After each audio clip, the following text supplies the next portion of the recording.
Hello friends, আশা করি তোমরা সবাই ভালো আছো। আমিও ভালো আছি। লাউ চিংড়ি তোমরা সবাই বাড়িতে করে থাকো, সবাই লাউ চিংড়িটা করতে জানো, কিন্তু আমি কিভাবে লাউ চিংড়ি করি সেটাই তোমাদের সাথে আজকে আমি শেয়ার করব। দেখো, লাউ চিংড়ি করার জন্য আমি এখানে একটা লাউ এরমভাবে কিন্তু ছোট ছোট করে ঝিরি করে কেটে নিয়েছি। লাউ কিন্তু যত ঝিরি করে কাটবে তত কিন্তু খেতে সুন্দর লাগে। দেখো, কেটে আমি কিন্তু ভালোভাবে ধুয়ে নিয়েছি। আর এখানে দেখো, আমি এখানে দুটো আলু এরমভাবে ছোট ছোট করে কেটে নিয়েছি। দেখো, প্যানে আমি তেল দিয়ে দিয়েছি। এবার তেলটা গরম করার জন্য ওয়েট করছি।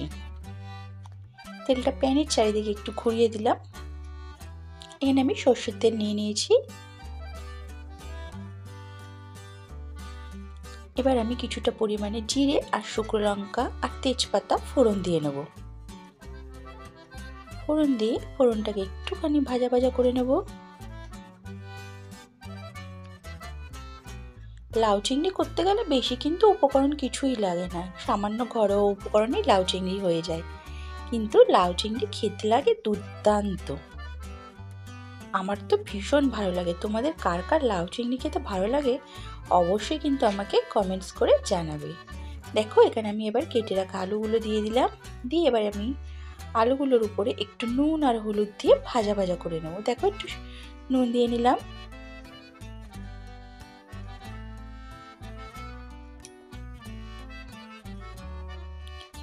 পরিমাণ মতো এবার একটু হলুদ দিয়ে নেব। দিয়ে আলুটাকে ভালোভাবে মিশিয়ে নেব নুন হলুদের সাথে। তোমরা শুধু লাউ এরম ভাবে করতে পারো, কিন্তু একটুখানি আলু দিয়ে দিলে খেতে কিন্তু দারুণ লাগে লাউ চিংড়িটা।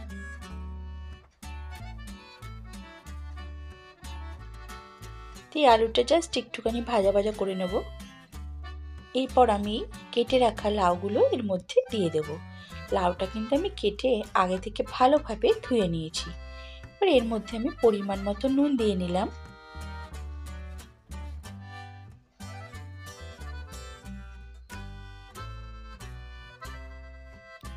পরিমাণ মতো হলুদও দিয়ে নিলাম। দিয়ে এবার ভালোভাবে লাউটার সাথে নুন হলুদটা মিশিয়ে নেব। দেখো, লাউ তোমরা যতই কিন্তু রান্না করো না কেন, লাউ রান্না করলে একটুখানি হয়ে যায়, কারণ এক্ষুনি ঢেকে দিলেই লাউ থেকে জল বেরিয়ে যাবে আর লাউটা একটুখানি হয়ে যাবে।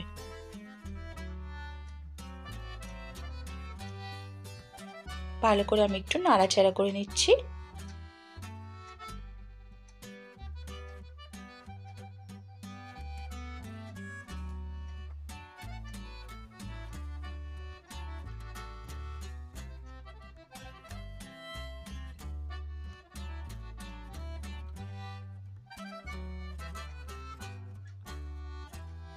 এবার দেখো, আমি এখানে পরিমাণ মতো জিরের গুঁড়ো আর লঙ্কার গুঁড়ো দিয়ে নিলাম। মানে এখানে আমি কাশ্মীরি লঙ্কার গুঁড়ো দিয়েছি। কাশ্মীরি লঙ্কার গুঁড়োতে কিন্তু ঝাল হয় না, জাস্ট কালারটা একটুখানি আসে, কারণ লাউ চিংড়িতে বেশি কোনো মশলা দিতে লাগে না। দিয়ে দেখো, আমি জিরেটার সাথে লাউটা ভালো করে একটু মিশিয়ে নিচ্ছি।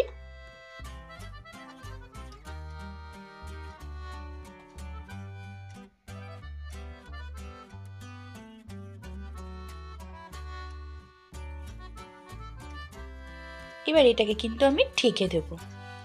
আগে থেকে কিন্তু কোনো জল দেবে না লাউ চিংড়ি করতে গেলে, কারণ লাউ থেকে অনেকটা পরিমাণে জল বেরাবে।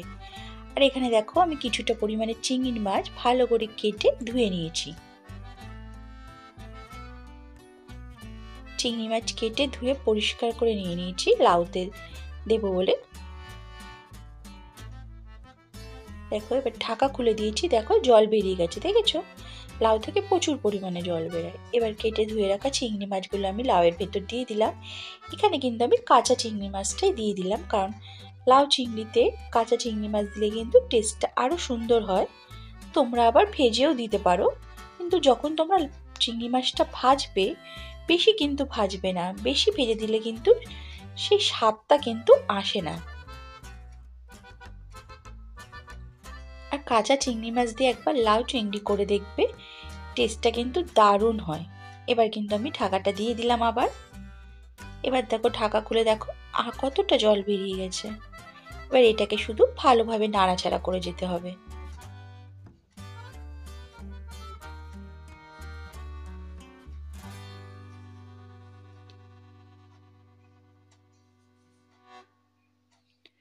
আবার আমি একটু ঢেকে দেবো, কারণ আমার আলুটা একটু সেদ্ধ হবে।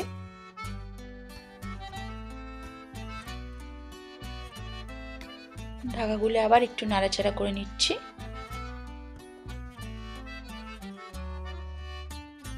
বের করে কেটে রাখা কটা কাঁচা লঙ্কা আমি এর মধ্যে দিয়ে নিলাম। একটু পরিমাণ মতো চিনি দিয়ে নিলাম, অল্প একটু চিনি দিতে লাগবে। লাউ চিংড়ি তো বেশি ঝাল হয় না, একটু ঝাল ঝাল জাস্ট মিষ্টি মিষ্টি লাগে। আর তোমরা যারা ঝাল খাবে তোমাদের পরিমাণ মতো ঝাল দিয়ে নেবে। আমি আলুটা দেখছি সেদ্ধ হয়েছে কিনা।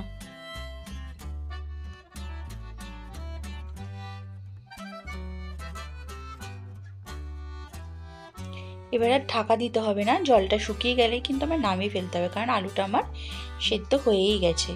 এবার দেখো আমি ওপর দিয়ে কিছু কুচি করে রাখা ধনেপাতা দিয়ে দিলাম। লাউ চিংড়িতে কিন্তু ধনেপাতা দিতে একদমই ভুলবে না। ধনেপাতা দিলে কিন্তু লাউ চিংড়ির টেস্টটা আরও কিন্তু বেড়ে যায়।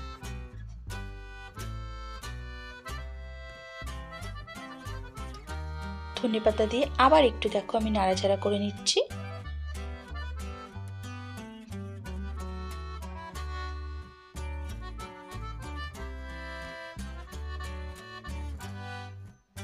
গরম গরম ভাতে এরকম একটু লাউ চিংড়ি থাকলে কিন্তু দুপুরটা কিন্তু জমে যায়। কার কার লাউ চিংড়ি ভালো লাগে আমাকে কিন্তু অবশ্যই কমেন্ট করে জানাবে কিন্তু বন্ধুরা। দেখো আমি কিন্তু এরকম অবস্থায় নামিয়ে ফেলবো। দেখো আমার লাউ চিংড়ি রেডি। তাহলে বন্ধুরা কেমন লাগলো অবশ্যই কিন্তু কমেন্টস করে জানাবে, আর ভালো লাগলে একটু লাইক ও শেয়ার করে দেবে। আর যারা আমার চ্যানেলটাকে এখনো সাবস্ক্রাইব করোনি একটু প্লিজ করে দিও, তোমাদের বন্ধু বানিয়ে নিও।